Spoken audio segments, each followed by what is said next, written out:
At a tourist spot in Paris, a naked woman suddenly appeared, waddling through the crowd. Everyone was immediately surprised and stunned by her. Meanwhile, at the same time, a master pickpocket named Michael started stealing from everyone. He stole wallets, cell phones, and many things he could steal while everyone was too attached to the free show from the naked woman.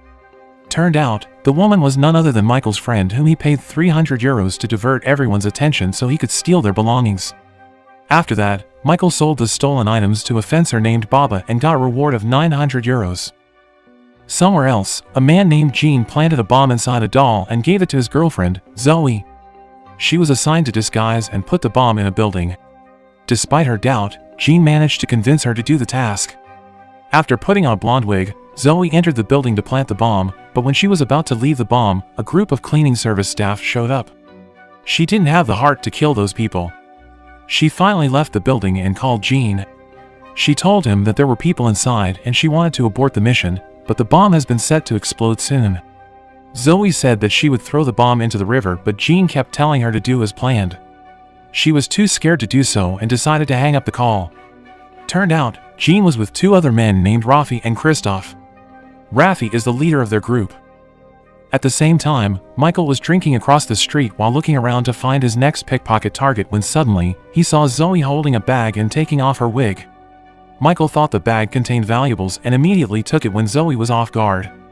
After that, Michael opened the bag, only to find a doll and an old-fashioned telephone. The phone suddenly rang and he decided to pick up the phone. After hearing Jean on the phone, Michael immediately hung up the call and left the bag carelessly on the side of the road. The moment Michael walked away, the bomb exploded and he was thrown away by the shock. Despite exploding not at the targeted location, the bomb still sent terror to the citizen. Rafi immediately sent a threat to the French government that the bomb was the start of many others, and that in the next 36 hours, the city of Paris will fall to its knees. Journalists flocked to ask about the city's safety to Mr. Victor as the head of French intelligence. Victor guaranteed that the perpetrators of the bombing would be caught soon and promised that the Bastille Day parade will continue normally. Bastille Day is the Independence Day of France. Turned out, Michael was recorded by a security camera. His photo was sent to the CIA and Interpol. At the CIA Surveillance Unit headquarters in Paris, a special agent named Sean Breyer received a stern warning from his superiors, Tom and Karen, because he was too careless on his missions and tended to disobey orders, but according to him, he took all those actions because he had calculated the risks and that the important thing was that the mission was over. The news of the bombing reached the CIA. In total, 4 people lost their lives as victims of the bombing. After getting Michael's photo, his identity was successfully identified. Michael was born in Las Vegas, US. His father was a casino boss and his mother was a realtor. Michael used to be a child who excels in school and wanted to go to college, but when his father died and left him with his gambling debts, Michael was dropped from high school.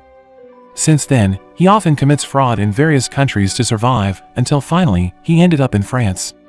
It is known that Michael has called his mother twice in the past 18 months using the same payphone. Therefore, Sean was assigned to arrest Michael secretly in the apartment around the payphone, and later, he would be handed over to the French government. Knowing that the authorities were looking for him, Michael knew something was off. He decided to run away, but at the same time, Sean managed to find Michael's apartment right when he was climbing the roof to get out.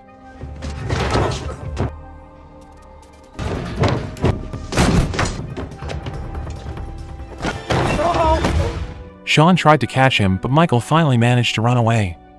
He found someone just parked a bike. He stole the key and tried to run away using the bike, but Sean saw him and grabbed him, making him fall from the bike. After that, Michael was interrogated.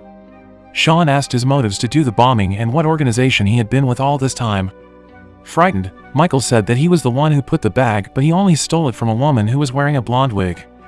From the phone at that time, Michael could tell that the woman's name was Zoe and thought that her bag was filled with valuables. After all the explanations, Sean finally believed Michael's words. To prove that Michael was really a pickpocket, Sean asked him to steal his wallet from him. Michael managed to do the job amazingly. Not only he stole the wallet, but he also took the money and returned the wallet to Sean's pocket. When asked to sit back down, Michael secretly took a knife from the table. At Jean's house, Zoe looked very stressed because she thought she had killed the 4 people in the incident. Meanwhile, Rafi and Jean were confused about the boy who had stolen their bag. Shortly, Rafi and his men came to Jean's house to kill Zoe. Knowing that, Jean immediately asked her to run away from there. When Rafi arrived, they couldn't find Zoe. They then tried to trace her phone's signal and found the location. The only thing was, they didn't know that the phone was with Sean and Michael. To avert suspicion, Rafi disguised as a mailman. Realizing something was wrong, Sean got ready with his gun while Michael managed to cut his ties and secretly ran away from there. Sean then attacked Rafi and his men, but they managed to run away after kicking his face. Sean then reported what just happened to Tom, but Tom only asked to arrest Michael as soon as possible. Sean didn't obey the rules because he knew there was something bigger behind this. He decided to also look for Zoe's whereabouts to dig up further information. At the office, Victor was introduced to the commander of a French special police called Rapid, which turned out to be Rafi.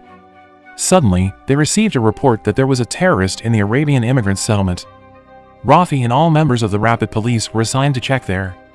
When they finally arrived, they immediately raided the place, while one of them secretly installed a bomb to frame the immigrants there and reported a false report of it.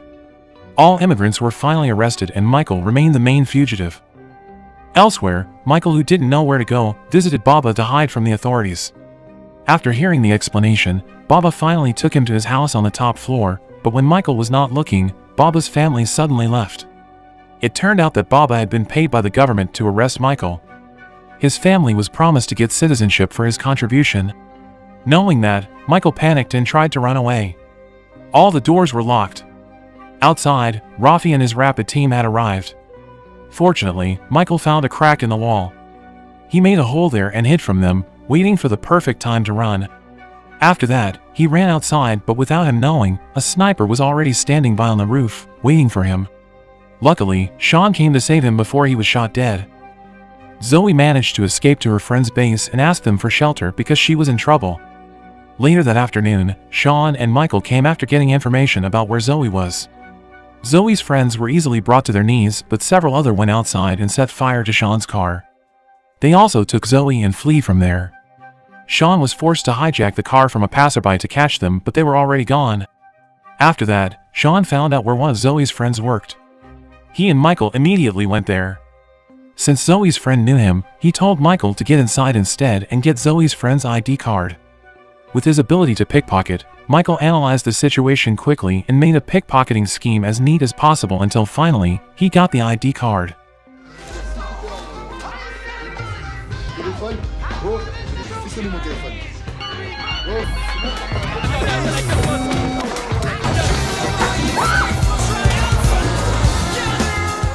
They went straight to the address on the ID card and as expected, Zoe was there. Sean threatened Zoe to give her a lesson. Sean knew that Zoe was not a terrorist and that she was nothing more than a courier for the bomb. After that, Zoe finally opened up and told Sean that her boyfriend, Jean, ordered her. They went to Jean's apartment, but on the way, they ran into Rafi and fortunately, they were still able to escape.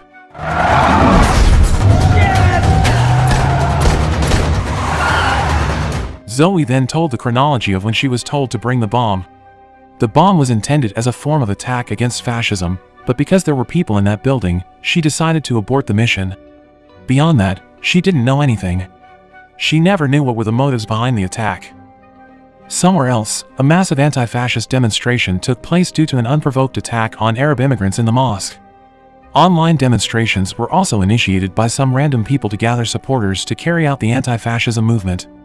In a short time, there were already a very large number of supporters for the movement. The situation was even more heated when a video of police torturing Arab demonstrators is spread on the internet, which turned out to be nothing more than a scene made by Rafi to make the situation even more chaotic. Arriving at Jean's apartment, they found out that Jean was hanged to death by Rafi. Zoe was devastated to find this. Sean examined the body and found a tattoo on Jean's arm.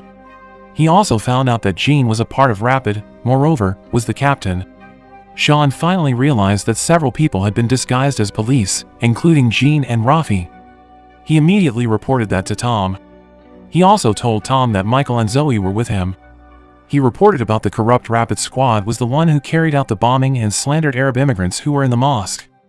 Karen said if this was beyond the limits of the CIA's authority and would hand over the case to the France intelligence. Therefore, they were going to report this to the Minister of Internal Affairs, Victor, and hand over Zoe and Michael to him. The next day, Karen met Victor and told him that the real culprit of the bombing incident was the undercover police, not the Arab immigrants, which means that there is a terrorist conspiracy among the police. Karen then handed over the witnesses who knew about this. After being told the location where Sean, Zoe, and Michael were, Victor ordered his men to pick up the three of them, but suddenly, Victor shot Karen to death. It turned out that the mastermind of the incident was Victor. He deliberately made explosions and threats to slander Arab immigrants so that the city would get even more chaotic. The online demonstrators were also part of their plan to get things more complicated. Victor immediately called Rafi to arrest the three of them and then kill them in a safe place. Shortly after, Rafi's men came to pick up Sean, Zoe, and Michael. Zoe remembered that one of the people in the car was Rafi's man who intended to kill her in the apartment. Sean also saw the same tattoo as Jean's. He suddenly attacked the men inside there. Meanwhile, the online demonstrator had gathered millions of supporters. They asked everyone to demonstrate at the National Bank of France while Victor gave a press conference that he would carry out the maximum level of security by ordering Rapid to secure the National Bank. Sean reported everything to Tom because he knew for sure that Karen was already dead. He told Tom that Victor is the mastermind behind everything. Victor and his men were not terrorists, but they intended to rob the France National Bank using a very neat robbery scheme to avoid suspicion. Tom still didn't believe that because Victor is the head of France's intelligence. Sean then decided to secure the bank by himself.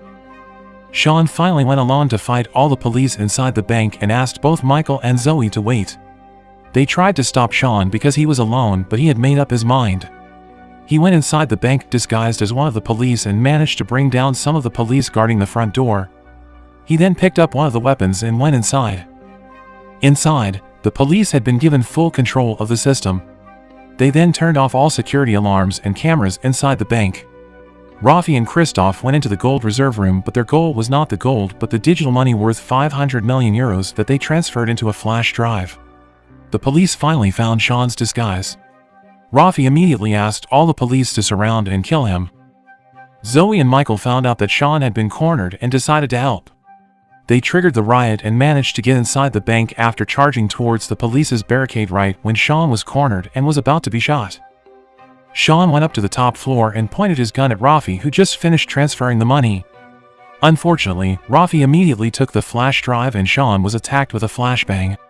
The gunfight happened until finally, Sean put a grenade inside a box and threw it at Rafi and Christoph.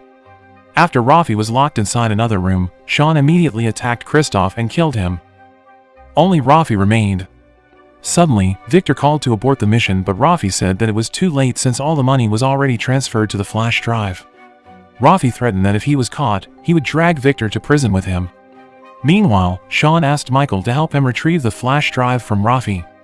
With his stealing ability, Michael managed to retrieve the flash drive. Finally, Rafi realized that the flash drive was gone. He tried to find Michael, but everyone there was using a mask. He used his gun to scare everyone and took Zoe hostage to make Michael show himself and return the flash drive. At the office, Victor, who didn't want his name tarnished, ordered the police to shoot Rafi because he was a corrupt officer. Qu'est-ce qu'il a dans la main? Putain, c'est un détonateur! Descendez-le. Rafi was immediately killed by the shots. Amid the commotion, Michael managed to escape from there. After that incident, Victor received an award for discovering the corrupt police syndicate while Michael remained a fugitive. Victor then went to Baba and asked about Michael's whereabouts to him. After Baba said that he didn't know where Michael was, Victor told Baba to spread the news that there was someone interested in paying a high price for the flash drive. After getting information from Baba, Michael came to the agreed place to meet the buyer, who turned out to be Victor himself. According to the agreement, Victor would pay $100,000 and make Michael a passport abroad as long as the flash drive is given to him. After giving the flash drive, Michael was taken to a basement where he would be shot by Victor to get rid of any witnesses, but it turned out that it was just Michael's trick, because he, along with Sean and the police, had trapped Victor there to get his confession. At the end of the film, Victor was finally arrested.